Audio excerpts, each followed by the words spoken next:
want to touch you? You close enough to smell me and now you want to touch me? Yeah, bitch, I'm creeped out. Hey, feeling young, but they treat me like an OG. And they want the tea on me, I swear these bitches nosy. Said he put some money on my head, I guess we gon'. Hi besties, welcome back to my channel. If you're new, that means you're not a bestie, and I'm gonna need you to go ahead and subscribe and join this group chat real quick, and we all gonna wait for you. Did you do it? Did you turn on your post notifications? But did you follow me on social media? Okay, you walked in, I see you. Now, as you can tell by the title of this video, we're about to get into a crazy story time about my creepy middle school stalker. Weirdo. But before we get into that story, I'm gonna need y'all to subscribe to my channel. Make sure you turn on your post notifications so you know every single time I post, and make sure you follow me on social media, which will be in the description box down below. When I was in 6th grade, I started at a local middle school. Nothing special about it, just started school. What's crazy about it is I moved right after this situation happened. So it was kind of weird, but it was kind of a good thing, because when y'all hear the story, you're gonna be like, oh yeah, you needed to move. So anyway, I grew up pretty much very sheltered. I wouldn't say I had strict parents, but they were being protective as they should be. So I didn't really go out to all these places. I didn't really do all of that stuff. I went to school, I came home. Maybe some after school stuff, but that's it. There was no getting into stuff I wasn't supposed to get into, period. So the fact that I grew up very sheltered, I was shy. I say now I'm not very shy. I think I just mind my business and keep it moving, and I speak when I'm spoken to. But back then I was shy, okay? So I wasn't really used to any attention, let alone any male attention. So whenever any boy would say they liked me, I really thought they was joking. Cause at the time, I'm gonna be honest, I really did not think I was attractive whatsoever. I think it was just, I had to grow into myself and how I look and all that good stuff. But I really did not think I was cute. So whenever I got any male attention, I really thought they was trying to play me. You know what I'm saying? They was trying to make a joke out of me. Ha ha ha, kiki, it's funny. I didn't like that. So any male attention, I kind of just pushed it to the side. I kind of ignored it. I just went to school, did my work. But one day at school, I found a note in my locker. So somebody had to have thought your girl was cute. They see me walking down the hall. They was like, I was excited. I was ready. I was ready to open the note and see a name or something, but that didn't happen. So the note was on a plain white index card, just a plain little index card, and it was folded and it was sealed with a little heart. Like the heart kind of looked like it was a sticker, but it kind of looked like it was made out of foil, but it kept the note, it kept the index card closed. I wish I could show y'all how it looked, but anyway, it looked like it was made out of foil. I took it off, I opened it, and I was just like, I don't see a name, but I see a message. The message says, I think you're very beautiful.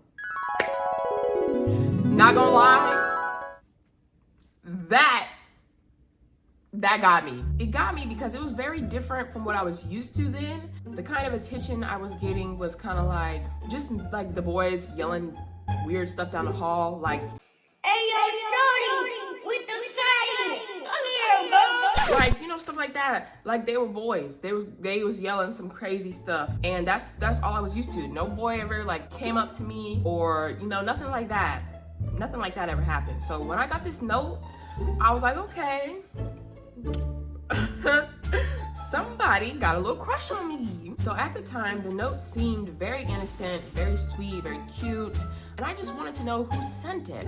But I really didn't have a way of finding that out because there was no name on it. I didn't see nobody put nothing in my locker. I just came up to it, the note was there. So the mystery starts here. I did not even know where to start with this. But what I did do is I kept the index card, the note, whatever you want to call it. I kept it, and I was gonna keep keeping them if I got another one. It was gonna lead me to somebody. But then after that, I was just like, who is it? The cute homeboy in homeroom that gave me a pencil, who was it? I thought maybe it could be this cute, fine, older boy that came to our school. He was new. I thought it could be him, you know what I'm saying? Because I had a few interactions with him, but I didn't know. I had no idea really who it could be. So of course in middle school, as I think a lot of us were, I was a teenage lover girl, you know what I'm saying? Like, I wanted the cute little puppy love. I wanted the first kiss. I wanted the first boyfriend. I wanted that stuff. I was seeing everybody in school have these little boo things, these little sneaky links. We didn't know what that was back then, but you know what I'm saying? I wanted that too. And honestly, I was starting to get a crush on this ghostwriter. I had no idea who this boy was, but I would take the note out whenever I was bored or sad or upset. I would take it out, I would read it, and it made my day, because remember, I didn't get no type of attention whatsoever. But at this point, that's the only note I had. Weeks had passed and I didn't get another note. So I was like, maybe that note wasn't meant for me. You know, maybe they put it in the wrong locker. I don't know, but I was getting worried because I was like, there's no other note. So maybe they didn't like me after all. I was really confused. But I remember one day I was feeling down. I came to school just not really feeling it. And I opened my locker and there was another note. It was the same little white index card with the same little foil heart sticker thing. I open it and it says, "You are so lovely." I was like, okay, my man is a poet, because what sixth grader gonna use the word lovely? I was like, maybe it's an older man, like, you know, maybe, I don't know. And like any middle school girl, I was lovey-dovey, you know what I'm saying? I was excited as fuck. I was like, oh yeah, 2 notes? This was not no accident. It wasn't no accident now, baby. Somebody liked me, somebody had a crush on me, and I was gonna figure out who it was. Like, it was gonna be the death of me, but I was gonna find out who it was at all costs. Like, I was really like, somebody really liked me. Like, so with all of the index cards I got left, I had a little, kind of like one of those plastic covers that you put a piece of paper in, but I used it for the index cards. So I had 2 index cards in this, you know, that plastic cover that you put in your notebook? I had them in there. I was set on figuring out who this secret admirer was. I didn't really have much to go off of because I have 2 index cards with no name, no signature, no nothing. So I didn't get very far in my search for my secret admirer, but I knew that they had to go to my school. That was one thing that was very, very clear. That's the only thing I knew. Obviously, they had to go to my school. I just didn't know if they were in my grade, a few grades up, what they looked like. I didn't know anything else besides the fact that they went to my school. And then after a while, I got to thinking, like, who could this person be? And I was like, damn, maybe it's not even a man. Maybe it's not even a boy. Like, it could be a girl. I was not into that. I'm not into that. So I was like, damn, it could really be anybody.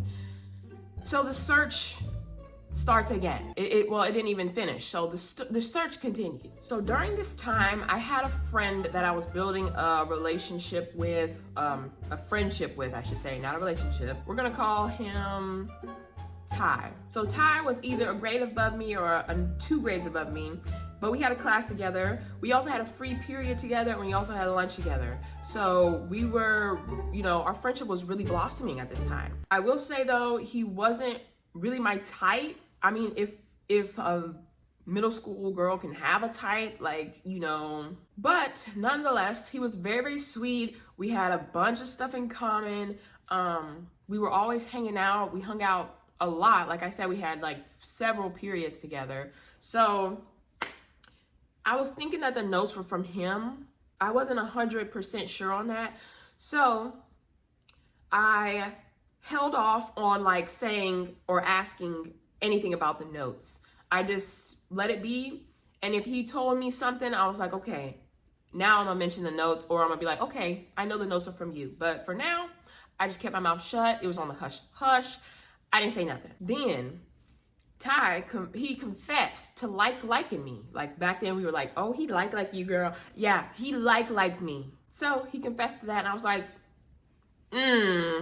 I got my answer now. I got my answer. You've been sending the notes. I still ain't say nothing though.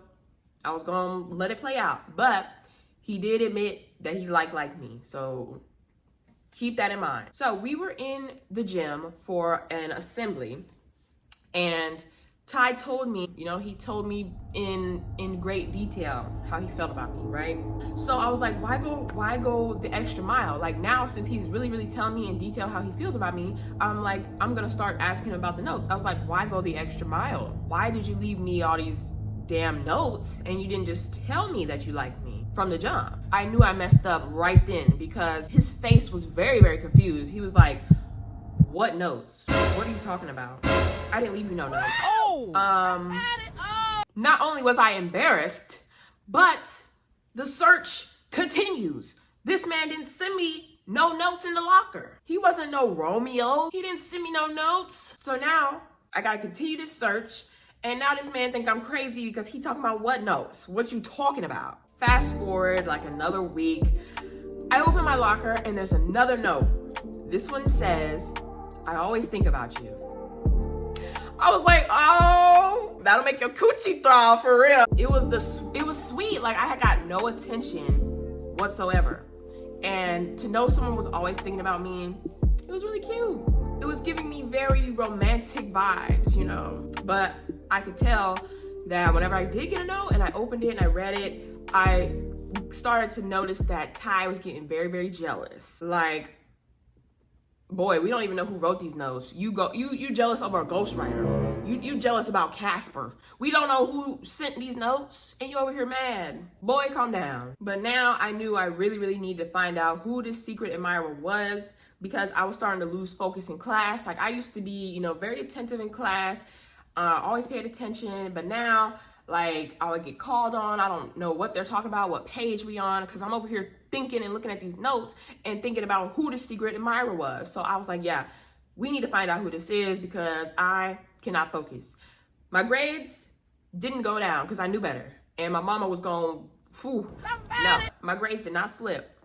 Thank the Lord. But I just knew I had to figure out who this was so I could gain my focus back on what I needed to focus on. A few weeks after that, I got another note. It said, you smell like love itself. Huh? You close enough to be smelling me, but I don't know who you are? And what you mean I smell like love itself? I'm walking around school smelling like shea butter and vanilla bean Noel. Either that or a thousand wishes. If that smell like love, then it creeped me out real bad. I don't like you smelling me. Now you were getting real close, real personal. You smelling me. Now the notes were getting more frequent. A few days after that note, I got another note. And this one said, I want to touch you. Now back then I didn't know whether to take that as creepy, or like, oh, he wants to like hold my hand or something. No, but I didn't like it. It creeped me out. I want to touch you. You close enough to smell me and now you want to touch me? Yeah, bitch, I'm creeped out. I was younger at the time, so I was like, yeah, we all got crushes and stuff. We starting to get into liking boys. But bitch, I don't give a fuck. That shit was still creepy. Like, you want to touch me? Nah, bro, I'm cool. I'm cool off that. But Ty was still standing next to me. He was holding his things and watching me read the note. And he was like, yeah, you need to tell a teacher or your parents or the safety officer at school. Like, you need to tell somebody. But I didn't want the secret admirer to get scared off. I wanted to find out who it was. Like, I definitely am going to say I should have told somebody. I definitely should have. But I wanted to figure out who it was and I didn't want to scare them off. So I was like, I definitely don't want to do that just yet. I'm going to hold off. I need to figure out who this person is. So like a dummy, I put the note away. I ignored what he said. And I just kept waiting for another note to pop up. A couple days later, I was at my friend's house spending the night and we were gossiping. You know how girls do. We was gossiping. We was eating junk food, playing with makeup. We was doing it all. When I left the next morning from the sleepover, it was around 10 a.m., either 9 or 10. And I was just about to leave. We live not very far from each other, so I could just walk to her house and I could walk back to mine. So I was walking home and something caught my eye. Like it was very sunny outside. Something caught my eye. And then my heart dropped. There was a tinfoil heart on my friend's mailbox. The same heart that the envelope, like the index cards were sealed with, it was that same little shiny heart sticker. So now I'm really freaked the fuck out because this person knows where I was at. Maybe they followed me here, I don't know. Or maybe they was watching the whole time, but I was creeped the fuck out. So I grabbed the tiny heart. I went inside. I told my friend's mom and my friend, I showed them, I was like, I've been getting these. And now there's one here. Like, I'm really creeped out. I don't know what to do. And they're like, honey, I think you're overreacting. Like, it was February, so hearts were all over the place. Like, they was not understanding that this heart in particular should not be here. There's no way this should be here. They was looking at me like I was on crack and I was overreacting. So I was like, you know what? I'm just gonna go. I'm gonna drop it. I'm gonna leave it alone. I'm not gonna say anything else. I'm just gonna leave. I'm just gonna leave it alone, because the way they was looking at me, I thought they had me convinced I was overreacting. So that Monday morning, I got another note. It said, I want to taste you. Yeah, bitch, this shit was not cute anymore. It wasn't sweet anymore. It was creepy and it was weird as fuck. I was scared. I was a young girl. I was scared. I didn't really know exactly how to handle the situation, but that was not cute anymore. It did not excite me. It made me scared. So Ty convinced me to go to our school safety officer. So I had all the notes ready. I showed him every single note, and he basically laughed in my face. He was just like, if I went after every kid here, every boy here with hormones that had a crush and was too scared to admit it and was leaving notes, I'd be here forever or something like that. And he just laughed in my face. So he didn't really take the notes seriously. He barely took a look at the notes at all. He did not take me seriously, so that was just a waste of time. This is why stuff be happening for real, because people don't want to believe people the first time they tell them something. If I'm telling you something, why are you not believing me? Why would I lie? Especially about stuff more serious than this. And this was pretty serious. Cause now I'm just really creeped out, and now nobody wants to believe me and everybody wants to act like I'm delusional. Okay, I'll remember that. Anyway, I started carrying something with me that was sharp at all times. I didn't have any access to any knives or anything like that. But I try to have something sharp on me at all times for protection. And that's how you know it was getting a little too serious. And I started changing the way I was doing things. Like, I really didn't go to after school activities no more. In class, I would always sit next to the door so I could see if anybody suspicious would walk past or look in, because they obviously knew where I was at all the time. So, or most of the time. So I wanted to look out the window of the door to see if anybody looked suspicious or walked past, you know. And I also started like running straight to the bus after school. I didn't do no after school activities. I just went home. Like, it just stopped my whole social life I had. I didn't do nothing after school. Straight home, that's it. And at this point, I was starting to see these little tinfoil heart stickers everywhere I went. Like, they were getting too close to home, literally. I found one on my mom's car door. I found one on the table at lunch I was sitting at. Found one on the girls' bathroom door. When I previously went in, there was no sticker on the door. So they knew I was going in there. They put the heart sticker on the door, and I noticed when I opened it to get out, there was a sticker there. So now I'm just really creeped out. But when I tell people, they're like, girl, you're overreacting. Like, they're just heart stickers. No, bitch, there's something going on here, and it's really fucking creepy. So Ty wanted me to go to the real cops. He wanted me to call the police.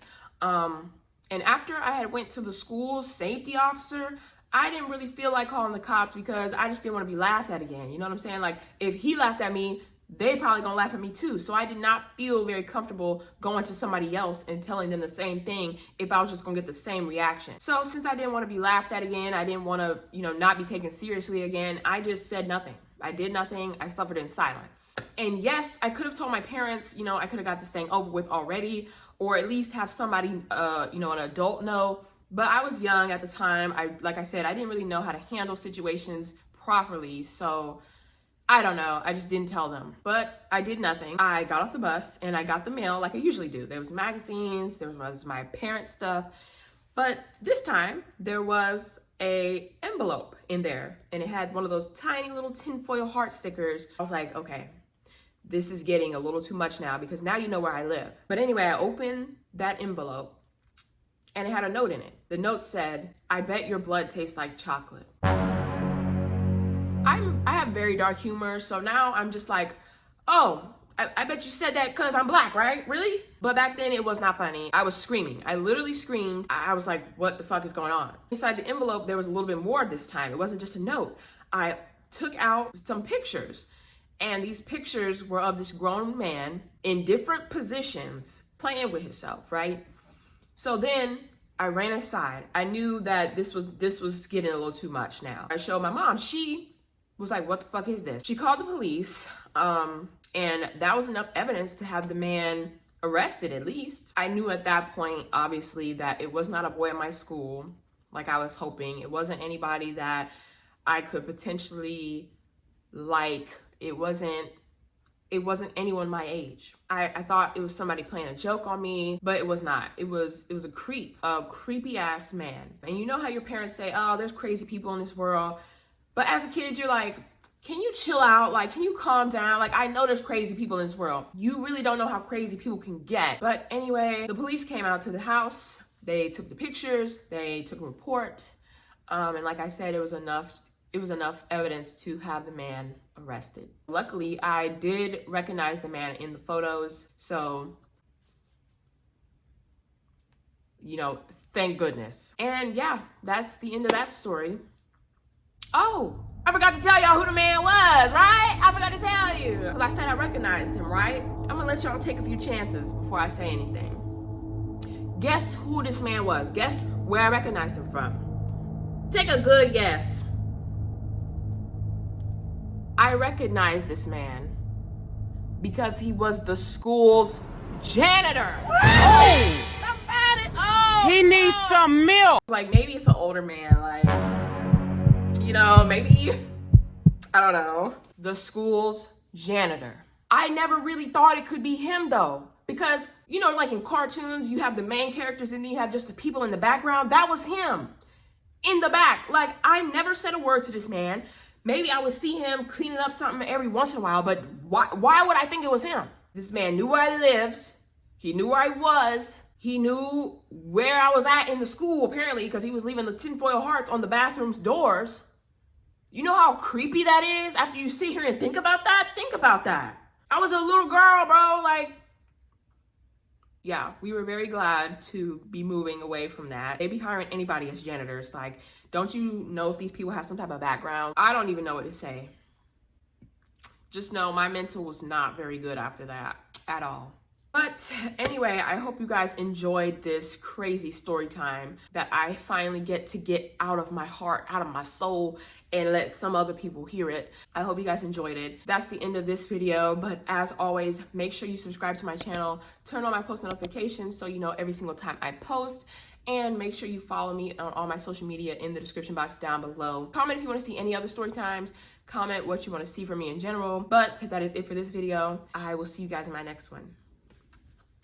On my name, turn to soil, and I grew about it. Time for y'all to figure out what y'all gon' do about it. Big wheels keep rolling, rolling. I'm outside, 29, G5, seaside. I've been losing friends and finding peace.